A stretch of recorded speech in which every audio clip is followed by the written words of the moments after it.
Ayan guys, gusto ko lang i-promote ang aking bagong product para sa hindi nakakaalam. May product na din tayo ngayon. Ayan ha, Diwata Kasaba Chips.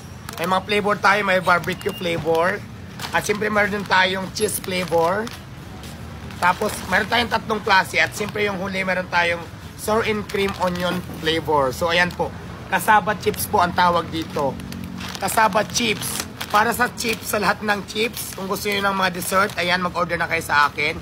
Lalagay ko dito sa akin TikTok account, ang Yellow Basket, na kung saan para malaman nyo kung paano mag-order at kung magkano ang price nitong pinapromote ng bagong product. O diba? Ibang label naman to ngayon. Diwata Kasaba Chips.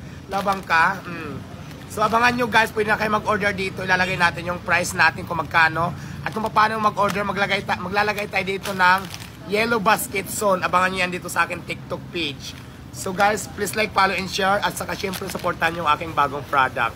So yun lang, pinapromote ko lang muna sa ngayon ang ating bagong product. Ang Diwata Kasaba Chips na kung saan mayroon siyang tatlong flavor. May cheese flavor. At saka may barbecue flavor. At saka syempre mayroong sour cream and onion flavors. Ayan po ang tatlong klase ng ating flavor ng ating Diwata Kasaba Chips. So yan lang, maraming salamat.